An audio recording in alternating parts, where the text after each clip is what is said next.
요한 3서는 교회에게 쓰는 편지가 아니고 개인에게 쓰는 편지였습니다. 이것이 이제 함께 회람되는데, 요한 2서는 부녀에게 쓰는 편지였다면 요한 3서는 특별히 사랑하는 한 사람 가이오에게 쓰는 요한의 편지다, 이렇게 볼 수 있습니다. 요한 2서도 그렇고 요한 3서도 그렇고 편지를 보낼 때 보면 이제 파피루스라고 해서 종이 대신에 쓰는 게 있습니다. 두루마리로 둘둘 말아서 쓰는 거예요. 그러니까 한 장에다가 쓴 내용이라고 할 수 있습니다. 그러니까 요한 2서와 요한 3서는 각각 한 장의 편지다, 이렇게 볼 수 있지요. 요한 3서의 특징도 뚜렷한 게 나오는데, 그게 뭐냐면 반복입니다. 오늘 여기에 보면 사랑과 진리에 대한 이야기를 반복하는데, 사랑은 6번, 진리는 7번, 이렇게 해서 반복하고 있습니다. 이 가이오에 대해서 사랑하는 가이오, 이렇게 부르잖아요. 그리고 1절에 보면 참으로 사랑하는 가이오. 이 참으로는 단어가 우리나라는 그냥 진실함 이렇게 표현되는데, 원래 원어 성경을 보면 진리 안에서, 이런 뜻입니다. 진리 안에서 사랑하는 가이오에게 내가 쓴다. 그러니까 가이오가 진리 안에 있다, 이것을 표현하고 있습니다. 또 하나는 사랑하는 자여, 이 단어를 반복하고 있는데 무려 3번이나 이야기하고 있습니다. 오늘 여기 보면 2절과 5절과 11절에 계속 반복해서 이야기하고 있습니다. 요한이 사랑하는 자여, 따뜻한 음성으로 이렇게 표현하는데, 이렇게 강조하는 이유가 뭘까? 오늘 이 편지를 쓴 이유가 뭘까요?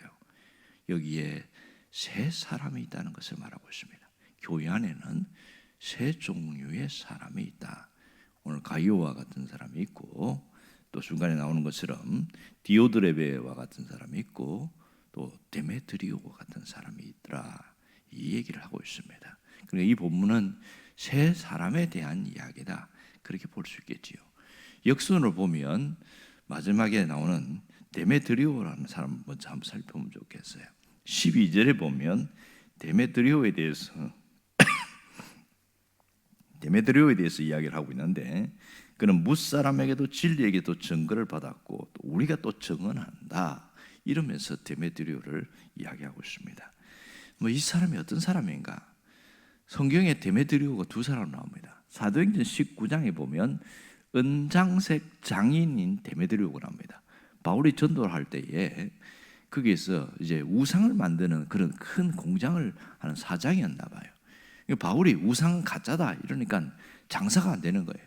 그래서 소동을 하고 막 데모를 해가지고 바울을 고소하고, 그런 일이 사도행전 19장에 나오는데, 그 사람과는 다릅니다. 동명이인이라고 할 수 있겠지요. 그러니까 여기서 데메트리오는 그렇게 교회 나온 지 얼마 안 된 새신자인 것을 알 수 있습니다.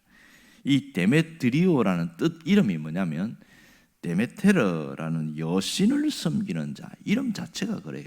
그거 보면 이 사람은 우상인 데메테르를 섬기는 자였습니다. 올림포스에 보면 그 신족들이 있잖아요. 12명의 신들이 있는데, 제우스, 헤라, 포세이돈, 그 다음에 데메테르 이렇게 나오는데, 그 12명의 신들 중에 하나가 데메테르거든요. 그러니까 데메트리오는 그렇게 데메테르 여신을 섬기는 자다. 얼마나 열정적이었는지, 이름 자체도 나는 데메테르 여신을 섬기는 자다, 이렇게 표현합니다. 이 데메테르가 바로 보면 대지의 신, 농경의 신, 그런 뜻입니다. 그런데 그가 복음을 듣고 예수를 믿기 시작했습니다. 돌아오기 시작한 것이죠. 그렇게 돌아오면서 사람이 진짜 믿은 거예요. 그래서 뭇사람에게 인정을 받았다. 모든 사람이 이 사람은 진짜 예수 믿는 사람이야, 그런 새신자였습니다. 그리고 진리인 예수님께도 인정받고, 그러니까 이 사람 안에는 예수님이 있다는 것을 우리도 너희를 증언한다, 이렇게 얘기합니다. 그러니 신자 중에서 새신자인데 진짜 잘 믿는 사람. 성경에 보면 예수님이 그런 얘기했잖아요. 먼저 된 자가 나중되고 나중된 자가 먼저 된다. 아마 이 데메트리오 같은 사람은 그렇게 믿은지는 늦게 믿었지만 아주 열정적이고 바르게 믿는 그런 칭찬을 받는 사람. 그래서 이 사람을 상당히 칭찬하고 인정해 주는 것 같아요. 만일 데메트리오가 이 편지를 가이오를 통해서 다시 한번 받았을 때 얼마나 자기가 잘 믿고 제대로 믿는 것이 얼마나 기분이 좋았겠는가. 내가 정말 잘하고 있구나. 스스로에게도 인정할 수 있는 그런 부분이죠. 교회 안에는 이런 사람이 있다. 그런가 하면 두 번째 사람이 나오는데 디오드레베입니다. 디오드레베 같은 사람이 있다. 이런 얘기합니다. 9절과 10절에 보면 디오드레베가 어떤 사람인지를 자세하게 기록하고 있습니다. 이 디오드레베의 특징은 으뜸되기를 좋아하는 자다. 이런 얘기를 하고 있어요. 이 엮이는 교회 안에서 나타나는 현상이 뭐냐면 터줏대감이 있습니다. 가끔 시골 교회 가면 터줏대감이 있어요. 어떤 집사님들도 경험하고 권사님 경험도 하고 보면 교회 안에서 터줏대감을 하고 있는데 재정부장을 한 20년 차였는데 그 전도사님들이 오면은 그분에게 잘 보이지 못하면 1년을 못 견디는 그런 경우도 있습니다. 이 디오드레베 같은 사람이 있더라는 거예요. 이 초대 교회 안에서도 디오드레베 같은 사람이 있어서 이 사람 때문에 굉장히 힘이 드는 거예요. 자신이 어떤 되기를 좋아하니까 자기를 높여주면 당연한 것이고 그렇지 않으면 온 소란을 피우고 힘들게 하는 겁니다. 문제는 아주 열심을 내는 겁니다. 열심을 내는데 자기를 위한 열심을 내는 거예요. 그 마태복음 25장에 보면 예수님의 그 비유가 나오는데 달란트 비유 나오잖아요. 보면 거기 보면 착하고 충성된 종이 있습니다. 그렇죠? 그런데 한 달란트 받은 자를 보면 악하고 게으른 종이라 이렇게 이야기합니다. 어떤 목사님이 설교를 하면서 교회 안에 네 종류가 있다 이런 이야기합니다. 하나는 착하고 충성된 종이 있고 또 하나는 착하고 악한 종이 있다는 거예요. 그리고 또 하나는 악하고 충성된 종이 있고 악하고 게으른 종이 있다. 네 종류가 있다 이런 이야기합니다. 이 디오드레베 같은 사람은 악하고 충성된 종이다 이렇게 표현할 수 있습니다. 그만큼 열심을 내는데 이게 악한 거예요. 이게. 그러니까 사람들 너무 힘들게 하는 거예요. 이런 사람은 또 영향력을 많이 행사하고 그런 경우가 많습니다. 그러다 보니까 이 한 사람 때문에 교회가 역기능적으로 흘러가더라. 초대교회도 이런 사람이었습니다. 이 디오드레베의 특징이 뭐냐면 어떤 성경적으로 살고 복음으로 살고 이거 별로 안 좋아합니다. 왜냐하면 디오드레베 입장에 봤을 때는 그렇게 사는 게 촌스럽고 시시하게 보이는 거예요. 그래도 교회에서도 자기의 이름이 드러나고 이런 걸 좋아하다 보니까 문제는 요한이 거기 한번 방문했을 때 아예 그냥 문도 열어주지 않고 아예 멸시하는 거예요. 그게 굉장히 화가 많이 난 거예요. 그래서 이 가이오에게서 편지를 쓰면서 내가 다시 방문하면 가만두지 않겠다 이러면서 이야기를 하고 있습니다. 이 나이가 90이 넘은 이 어른이 얼마나 속이 많이 상했으면 그런 얘기를 하겠어요. 이 디오드레베가 그런 일을 했고 또 하나는 비방을 하는 겁니다. 요한에 대해서도 아주 좋지 않게 이야기하는 거예요. 다른 제자들은 다 순교했는데 혼자서 순교하지도 않고 숨어서 있고 영감탱이 죽지도 않고 산다 이런 비방의 얘기들 나오니까 이게 굉장히 힘이 드는 거예요. 또 하나는 이 일부 사람들이 이제 순회 전도자나 또 요한이 왔을 때에 환영하고 또 그렇게 또 대접도 하고 이러니까 그런 사람들에 대하여 상당히 멸시하고 좌표 찍기 하면서 아주 조리돌림하는 거예요. 이런 일이 초대 교회 안에 있었다는 거예요. 이 디오드레베 한 사람 때문에 굉장히 교인들이 힘들어하는 그런 일이 있었다. 이 얘기를 밝히고 있으면서 이 사람은 그 당시에는 자기가 유명해지고 높아진지 모르지만 주님은 결코 그를 기억하지 않는다. 그 얘기를 하고 있습니다.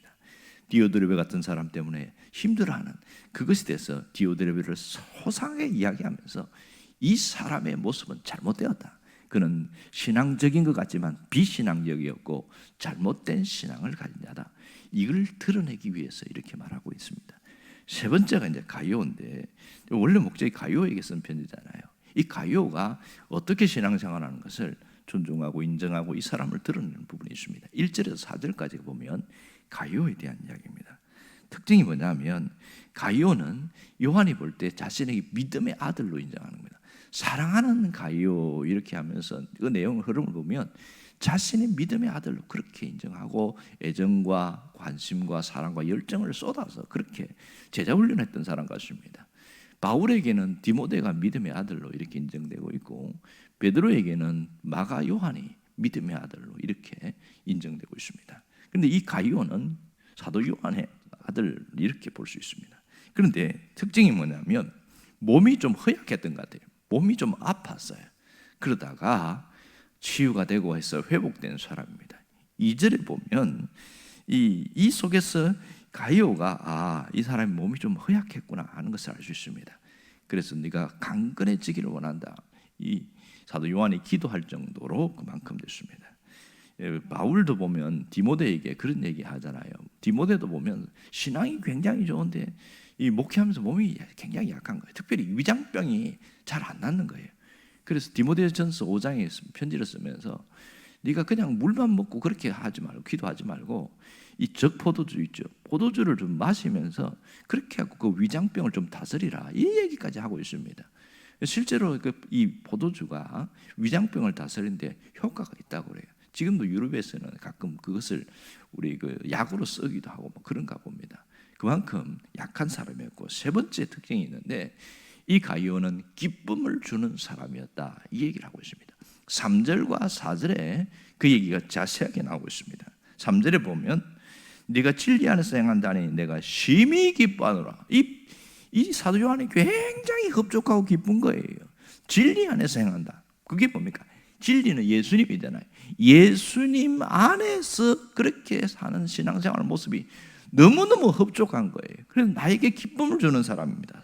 4절에도 보면 끝에 보면 이 더 기쁜 일이 없다. 진리 안에서 행하는 그 모습이 너무너무 흡족해하는 이 사도 요한의 그런 감정적인 부분을 크게 드러내고 있는 것이 바로 이 부분입니다. 내가 너 때문에 행복하고 너 때문에 보람이 있고 너를 생각할 때마다 내가 너무너무 기쁘다. 그 얘기를 하고 있는 거예요.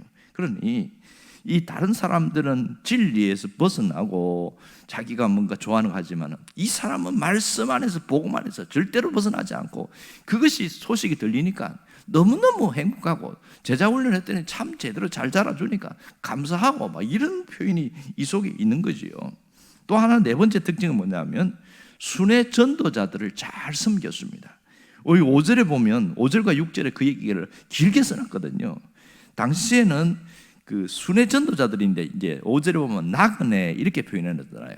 이 나그네는 그 아무것도 갖추지 않고 쭉 지역을 다니면서 전도하는 사람들입니다. 이들을 적극적으로 영접하고 그렇게 해서 잘 대접하고 그것을 칭찬해주고 있는 거예요. 그 뜸대기를 좋아하는 이 디오드레베 같은 이 사람은 아예 뭐 그런 사람들 영접하지도 않고 그냥 문전박대하고 그랬는데 너는 이렇게 한 것은 너무 잘했다. 그러면서 6절에 보면 무슨 얘기하냐면 적극적으로 도왔다는 것을 또 한 번 언급하고 있습니다. 하나님께 합당하게 그들을 전송한다. 이 전도자들을 전송했다. 단순히 그냥 잘 가시라고 그렇게 말한 게 아니라 이 말의 표현에는 그들이 쓸 수 있는 여행 경비를 좀 보조해서 주었다. 그런 뜻을 갖고 있습니다. 자, 그러니까 보면 7절에 보면 뭐라고 얘기하냐면 그들은 주의 이름을 위하여 나가서 이방인에게 아무것도 받지 아니함이라. 그러니까 아무것도 없이 다니는 그들을 위해서 복음을 전하는데 여행 경비에 더 보태 쓰라고 하면서 주고 이런 일을 했다는 거예요. 이 가이오가. 그러니 얼마나 흡족한지 가이오만 생각하면 내 마음이 흐뭇하다. 그 얘기를 하고 있습니다. 오늘 우리에게 주시는 메시지는 하나입니다. 하나님이 기억하시는 사람으로 살아라. 그 뜻이지요. 바로 가이오처럼 이렇게 신앙생활하는 사람을 하나님이 기억합니다. 세상에서는 디오드레베 같은 그런 뜸대기를 좋아하고 또 그런 높은 위치에 있고 그러면 세상에서는 기억할지 모르지만 하나님은 결코 그런 사람을 기억하지 않는다. 그런 얘기입니다. 그러니까 이 가이오가 주님을 본받는 자였고 주님을 섬기는 자로 살았습니다. 그리고 사람들에게 기쁨이 되는 그런 사람이었던 것이죠. 이것이 진정한 신앙생활이라는 겁니다. 이 섬김은 소비적 인생이 생산적 인생으로 바뀌는 놀라운 일입니다. 섬김을 받는 것은 소비적인 일이지만 섬기는 자는 생산적인 것이요 가치 있는 일이고 그것은 보람된 일이다. 이 일이 주님이 그렇게 하셨기에 우리도 이렇게 살아보자. 그걸 얘기를 하고 있습니다. 오늘 주님은 우리가 이 신실한 가이오처럼 되기를 원하고 있습니다. 아마도 여러분은 지금 어느 정도 가이오처럼 살고 있다는 거예요. 그러면 변하지 말아야 됩니다. 끝까지 마지막 주님 앞에 가는 그날까지 이 한결같은 마음으로 내가 가리라. 그러한 결단이 있기를 주의 이름으로 축원합니다. 기도하겠습니다. 살아계신